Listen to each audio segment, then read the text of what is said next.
Hi, I'm Ryan Castle. Welcome to the Level 10 Leaders Podcast. We're going to be breaking down the systems, habits, and mindset shifts used by EOS leaders to crush their growth goals and achieve Level 10 success. If you're a visionary, integrator, or leader of a fast-growing team, this podcast is going to get you to 100% strong. Hit subscribe, stay tuned, and let's get started on the journey to learn, lead, and level up. Gretchen Heinen, welcome along to the podcast. So great to have you on the show today. Thank you so much, Ryan. I'm excited to be here. Yeah, your mission and what you're building is just phenomenal. I'm super keen to dive into that. But let us help our audience get to know you just a little bit and hit you with some fast fact questions. Are you a breakfast or dinner kind of girl? Breakfast. Yeah. What was on the menu this morning? Smoothie with all the things in it. Nice. Like a true entrepreneur. Throw everything into one just to save time. Yeah, hyper efficient. Get all the nutrition in one. That's right. Can be consumed in under 3 minutes. Yeah, I like it. I follow a similar protocol. Oh, good. On holiday, would we find you doing something adventurous like bungee jumping, or would we find you on the pool lounger with a good book and maybe adventure? I have an itinerary when we go on vacation. My husband absolutely hates it. So classic active relaxer. Yeah. Hey, honey, we're on holiday. Let's do 200 things today. That's it. That's exactly it. And it's a shared document on our iPhones. So even the children know what's happening at all minutes. So it is a little bit, my daughter is like my husband. They just want to relax. And my son and I are similar. We want to go do all the things. Right. Good combo. Like it. Would we most likely find you on heels or comfy trainers? This is a unique one. It depends on the situation. So my shoe choice changes if I'm at a conference, if I'm speaking, how long. It's a very thought out process. Okay. I like that. You cover all the bases. Yes. Okay. Here's the big one. Cats or dogs? Oh, dogs. 100%. Oh, okay. We can keep recording now. Okay. If you had said cats, we would have had to end the recording. So that's good. In terms of routine, are you an early riser or a night owl?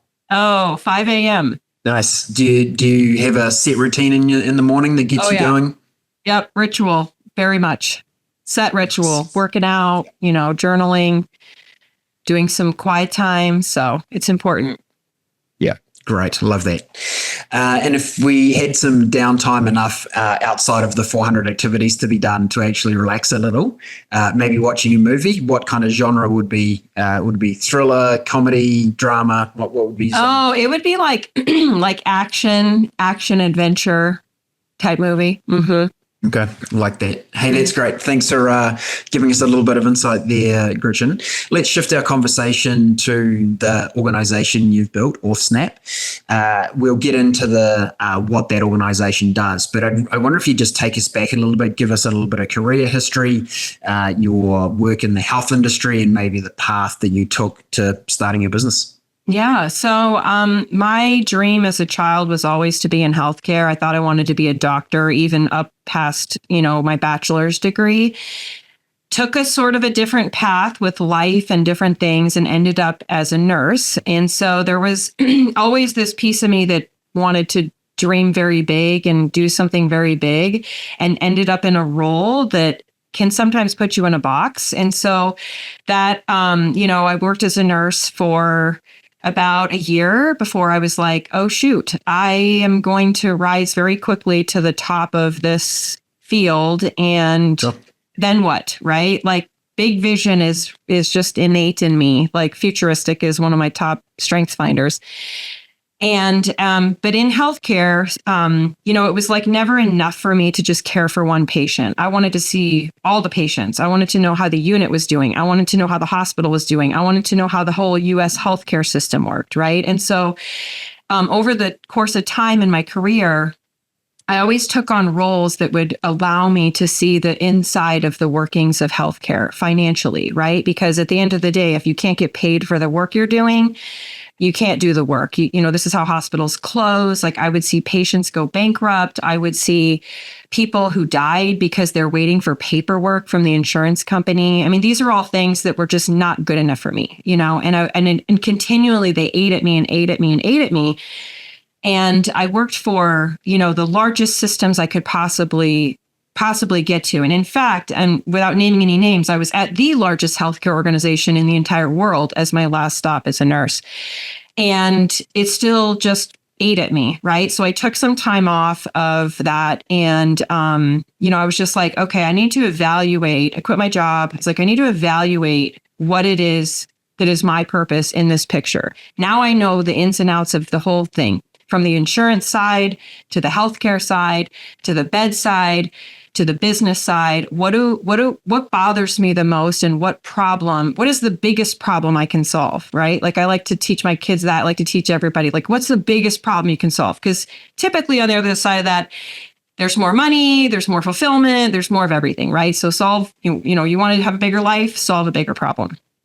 So for me, that was the piece of insurance that is in my opinion, most gut-wrenching part, and it's insurance denials. So the insurance company has denied your service, whether it's before the service happens or after the service happens, like you have an ambulance ride or you get admitted to the hospital. When you're in the ER, it's not a good time to be like, so insurance, is this going to be covered, right? Like, we're emergently fixing you. You're too sick to call the insurance company and wait 30 days for paperwork to be negotiated. So there's not always a way to try to prevent this. It just happens. And it turns out that in the United States, there's $262 billion worth of insurance claims that go unpaid every year. And 70% of those can get paid if you write an appeal letter to the insurance company. Wow. So let's just recap that. 262 billion of denied every year, and 70% of those can be rectified if you write a letter with the right. A letter.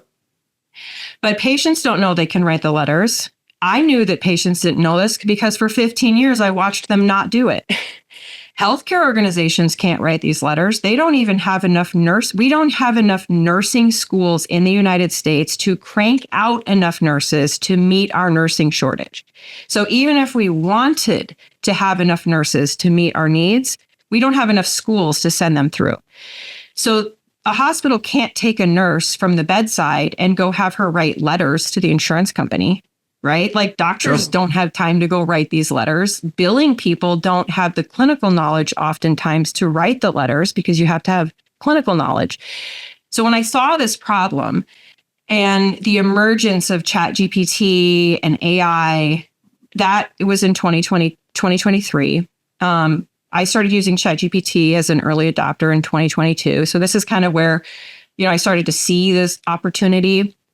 But it wasn't until well after I quit my job that I was like, okay, this is the problem I want to solve. I want people to stop dying because they're waiting on a piece of paper from their insurance company. I want to stop seeing hospitals close in the middle of rural Kansas because they don't have any resources to fight the insurance company. I'm going to be the person who writes the letter. Now I have to figure out how to write millions of letters a year. How do you do that? You use AI. That's how we were born. Amazing. And when you think about that journey and the pain and challenge of hospitals and expenses not being covered, is there a particular face you see? Was there a real personal connection with someone that, if this was available, you could have helped them? Yeah. Oh, yeah. Oh, there's thousands of those people, but I'll give you two examples. One that's a personal story that I saw, and one that's actually a story of one of our developers. So I had a patient once that was ordered chemo for a specific type of cancer. And there is a registry in the United States where essentially you look up the type of cancer that you have, and then the insurance companies and the hospitals use this database of essentially peer-reviewed journals and studies to say, oh, if you have this type of cancer, these 3 chemo drugs are what you would prescribe for this dose, for this regimen, for this time frame. I had a patient who was prescribed 2 of the 3 drugs. Her doctor said, I can't give her the 3rd drug because it will kill her. She doesn't have enough, reserve. Her immune system is too, depleted. The insurance company denied all of the drugs because they didn't order the 3rd drug, because the regimen is what's covered. that patient, I didn't get to see the outcome of her life. I don't think it was good, but that was the moment for me where I was like, this is insane, right? This is totally insane to me that we would not just give her the 2 drugs and pay for those, because those 2 drugs are covered, but in the absence of the third, they're not covered. Why is that? That makes no sense, right? And these are the types of things where if a doctor writes a letter, it usually goes through. But this doctor never wrote the letter because they didn't have the resources.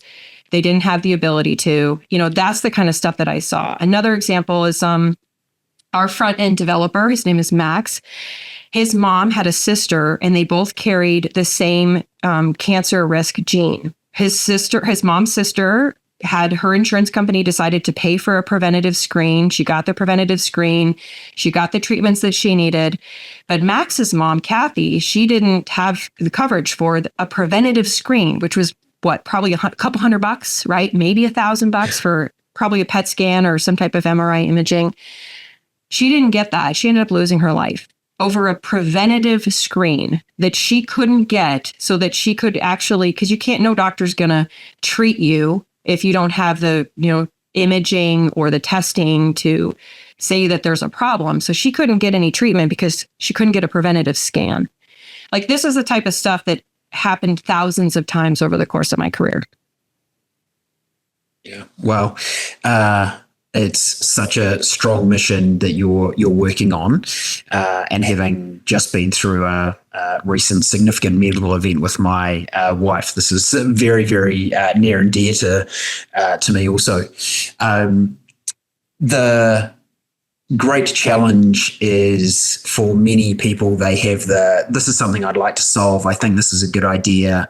Very few people actually turn their ideas into reality, because it's really easy to talk about these things, to be, passionate at a chat level, but really actually taking action.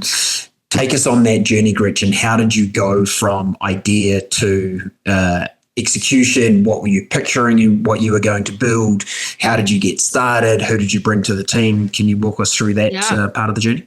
Yeah. Well, the first step in the journey was a conversation with my husband, because this was about to be the hardest thing we ever went through or did or attempted on multiple levels. But in addition, it required me to not have any income for a while, right? Because when you start a company, you have to invest your own money into the company, unless from day one you have magical revenue. But if you figured that out, please call me, because I'd like to do it. Yeah. Can I join that call as well? So I sat him down and I said, listen, I want, at the end of my life, so there's a saying that I live by, it's by Irma Bombeck. And she says, at the end of my life, I want to stand before God and say, I have nothing left. I used everything you gave me.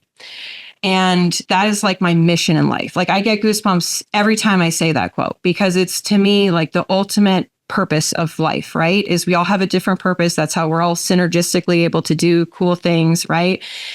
And so I sat him down and I was like, listen, that this is how I live. And this is something I've watched for 15 years. Like, I can't watch it anymore. Like, I can't do this anymore.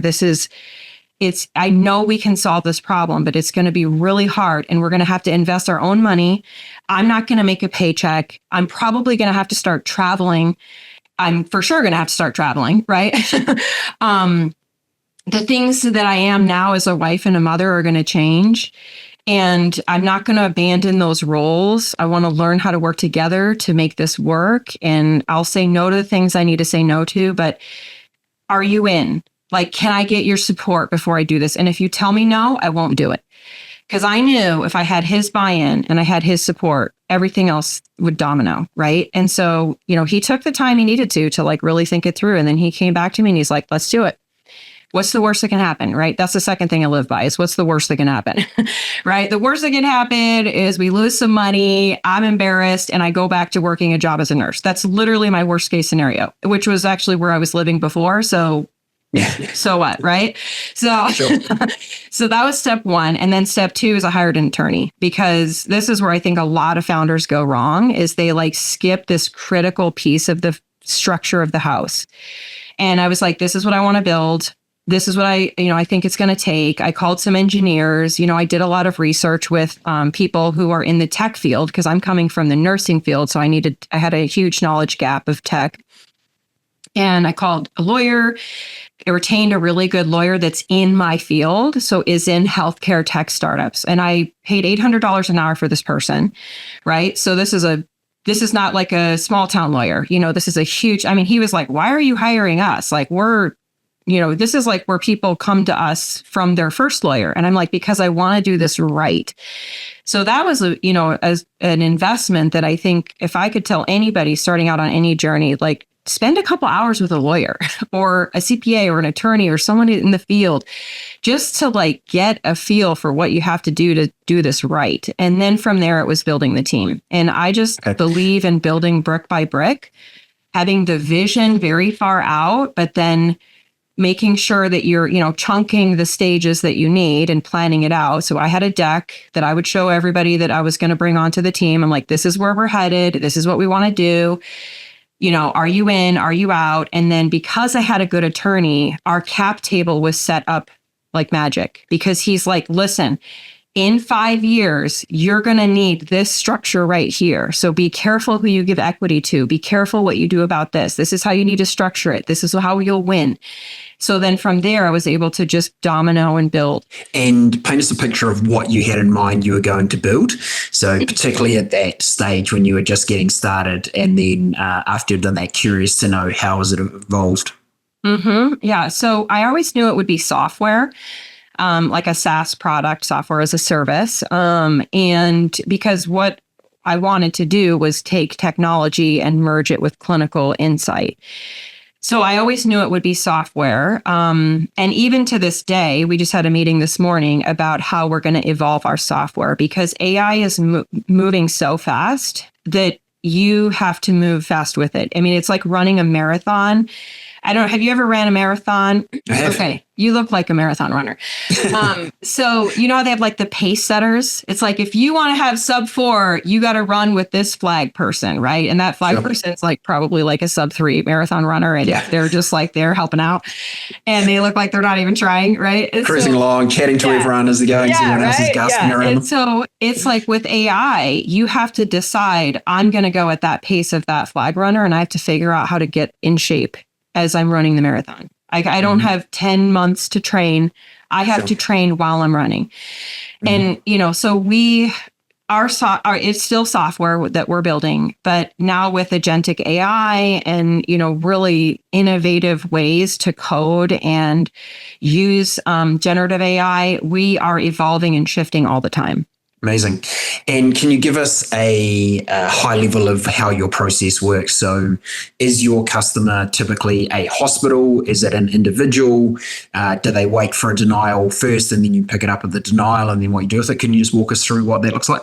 Yeah. So we are, primarily an enterprise solution first, but in December of 2024, something very tragic happened in healthcare, and a CEO at a healthcare, very large healthcare organization was murdered.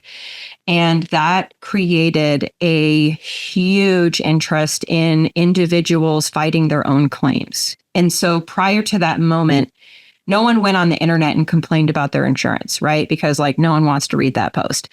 But after this incident, there was Reddit, TikTok, Instagram, news articles. We're still in the PR cycle of this this wave of interest. And so we actually help both.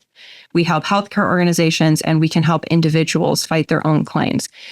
It looks a little bit different to each because, there's a lot more communication with the patient when we're helping an individual versus an enterprise solution. They're handing us spreadsheets worth of claims data. But essentially how it works is when a claim gets denied, whether it's a prior authorization or an actual claim, what happens is you'll get a denial letter and our software can take the denial letter plus all the clinical and it can create an appeal letter within a few minutes. Versus right now, if you want to write an appeal letter, you have to spend hours looking through all of the reasons why it was denied, reading your insurance policy, looking at the different pieces of the clinical. This is what I did as a nurse. I usually had 45 minutes to 1.5 hours allotted for each patient, which is why we could never, ever get to the point where we could solve this problem. Of course. Of And course. so, so that's essentially what it does is it creates, and then we follow the case all the way through because a lot of people don't know that, an appeal can sometimes come back still denied, and then you appeal it again. And there's different levels of an appeal. And the final level is before a judge if you're with Medicare. And depending on your payer type, if you have Medicare or Medicaid, or I'm not sure, are you in the US or where you have an accent? I am in the US, Okay. but I'm not hyper familiar with the US health system. I've only been here a couple of years. Okay, so, perfect. Okay, yeah. So like feel free depending to on your educate. yeah, so depending on the type of insurance you have, whether it's through your employer or through the state, or if you have a federal plan, or if you're over 65, you might have a federal plan that is administered by a commercial payer. So like Medicare, the government gives you Medicare, but then your Medicare is administered through Blue Cross Blue Shield. So those are called advantage plans. Anyways, that's like way in the weeds. But the point is there's a lot of detail that goes into this, right? And so essentially what we do is we fast track the ability to write these appeal letters. Okay. My mind, Gretchen, immediately jumps to how can we improve the front end of the process? Mm-hmm. So the actual application for or claim, I guess is the appropriate term, claim. Is that something you see your organization being able to help with as well, like before the claim gets submitted, that you can actually use your skills to get in and get it approved in the first place? Yeah, so that's the prior authorization stage, and we actually have solutions for that as well. And the funny thing is initially our company was going to only do prior authorizations. So that's why we named ourselves Authsnap, authorization in a snap, right? And so that was our original plan. And then we spent from 2023 to 2024 going to healthcare conferences, me and our chief medical officer, Dr. Wal Cooley, who's amazing. He and I just went on a road show, okay? Like literally went to all these conferences, talked to every healthcare company we could. And we found that no matter how good your prior authorization process is on the front, you are still likely to have the same exact denial problem on the back end because on average, an insurance company will deny 15 to 20% of all claims. So you can have the best front end process possible. And there's a lot of companies who are doing a really good job at that piece of it. There's almost no one doing a good job at the back end piece. And so we were like, let's go to the biggest problem that's no one's solving and let's fix this problem. What we find is that through the process, we'll be like, hey, this claim got denied because of this. Let's go fix this on the front. So by fixing the back, you end up fixing the things that are problems on the front. But the United States, the current administration is working really hard on reducing the number of prior authorizations. So they actually just issued there's a bunch of payers or insurance companies who just came out and agreed that they're going to start lowering the amount of diagnoses that are required to have a prior authorization. So I think over time that is going to solve itself. In some ways, it'll still be a problem, but the denial problem doesn't seem to be too impacted by just fixing the front. Quick break. If you're serious about scaling your EOS business, listen up. Here's the truth. Most companies stall because their managers can't lead. We built a system to fix it. At Level 10 Leaders, we turn managers into leaders so you can step back, scale up, or sell with confidence. Here's a quick win. Take 3 minutes to get a data-driven report of your team's LMA, leadership, management, and accountability strength. Uncover your biggest growth gaps. Take the LMA quiz now at lvl10.us/LMA. It's fast and it'll show you exactly where your team is getting stuck. Let's get back into the podcast. As a nurse, you led teams in hospitals and care facilities. What were some really important leadership traits, skills that you learned from that you brought into running a SaaS company? Well, it's actually the opposite, Ryan. So I, as a nurse, led very few people because I was the frontline worker, essentially, right? And a lot of my leadership initiatives and I would say core values and principles that I live by are because of how I was treated as an employee. And so I really looked at how dysfunctional I felt meetings were, and leadership and working styles, working hours, autonomy, all the things that, like, over the course of my career, I would roll my eyes at and be like, listen, I know what I'm doing. Like, why do you care if I drop my kid off at 7 and I get there at 7:30, right? Like, if I get the work done and we're getting the outcomes we need, does it really matter, right? Like, I had an employer once who my daycare closed at 4:30. And this particular job, there was no shift change or anything where, like, someone had to rely on me to be there. Sometimes in the hospital, there's no Sure. flexibility because of shifts, right? But in this case, it wasn't the truth. So my daycare closed at 4:30, and I asked my manager, like, can I come in at 7:45 and leave at 4:15 so that I can get to daycare so they don't charge me $50 a day, which is really a lot of money, just to pick up my kid 10 minutes late because I can't get there. And she said, no. It's like those types of things that I was just like, this is crazy, right? Like, why are we doing this? So almost every decision I make as a CEO is with my employees in mind and our team in mind, is what do you need to thrive, and how can I help you thrive and get out of your way, but also put accountability in place so that we hit our KPIs and OKRs. So, that's really almost every decision comes from that place of motivation, and we have to hit these metrics. So how can I help you to be part of the metric and help you be successful in that metric? I like how you've evolved that for your organization. I'm dumbfounded by those kind of decisions that managers and leaders make. Is unbelievable. Yeah. And they wonder why people leave their organizations, and then when they've already got a nurse shortage, why they can't get anyone to come and work for them. Oh, yeah. Okay. It is a big reason why we have a nurse shortage, which is a whole other topic we could rabbit hole into. Yeah. So Yeah, for sure. For sure. And they're truly angels on the hospital floor, the nurses. The recent event that I was around, and just the incredible care that they deliver is just mind-blowing, and that people choose to do that for their profession, where they could possibly work in an area that has better conditions, better pay, all those kind of things, but they choose to continue to serve their community. So it's really is the work of angels. Gretchen, I'm interested to dig a little more into your transition from kind of like nurse to SaaS business owner. I imagine it's not a very common path. no. Give me a insight, one that would be around what's been the biggest challenge for you in your leading your organization, and you feel free to talk not purely about leadership, but just really what's been one of the really big challenges you've had to overcome in the organization, and then maybe what's been something that's been a pleasant surprise on the journey that you've really enjoyed being in this environment. These are such good questions. Well, I may get in trouble for being as transparent as I'm about to be, but I don't care because this is how I live my life. But the very biggest challenge, and I can't wait for 5 years from now to listen back on this podcast and look and say, wow, I've grown so much since that moment.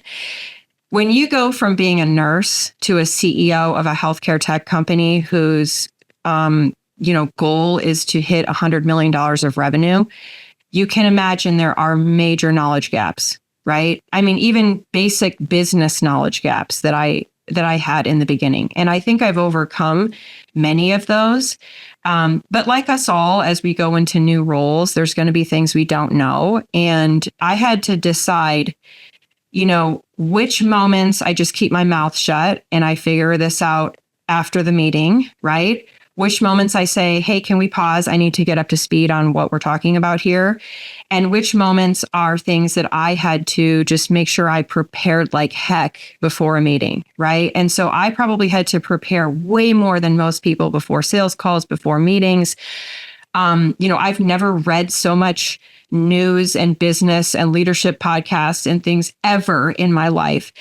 And I have incredible mentors. And really, I think the biggest surprise that I've had is how much grace my team has had for me as I grow into this.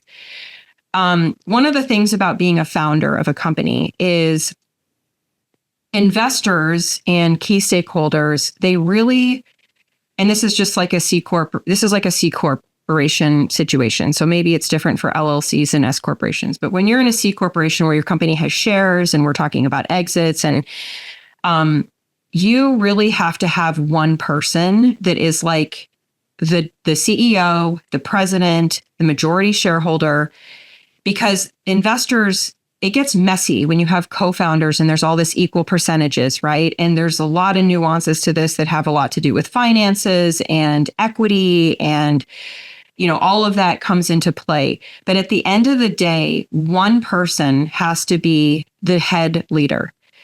And when I was the founder, I mean, quite honestly, in the beginning, I was like, oh, I'll hire a CEO and they can run it because they'll probably do a better job than me, right? And my attorney is like, that's not going to work.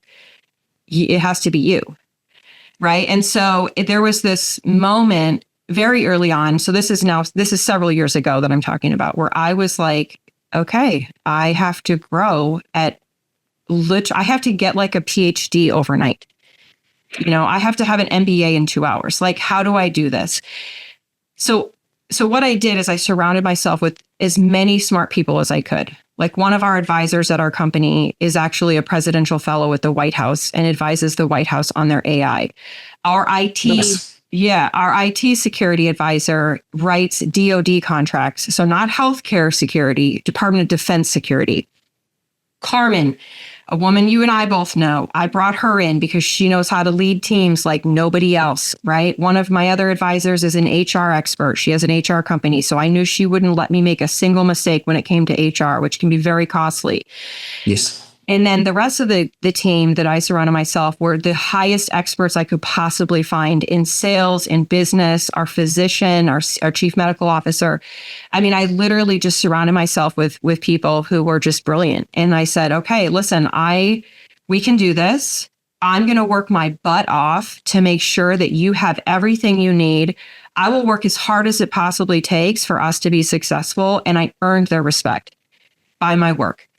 So even if I had a knowledge gap, they knew they could count on me to execute, because that's what I could bring to the table with no knowledge. You can execute with no knowledge. You might make a dumb mistake, you might do it wrong, but that's okay. But showing that you're executing and that you're willing to show up, and I'll redo the deck, and so I served these people as much as I could, and it earned their respect. And then over time, as I grew in my knowledge, then I was able to really step into the role that I believe now I can walk into any room and I can talk intelligently, and, I can do what needs to be done.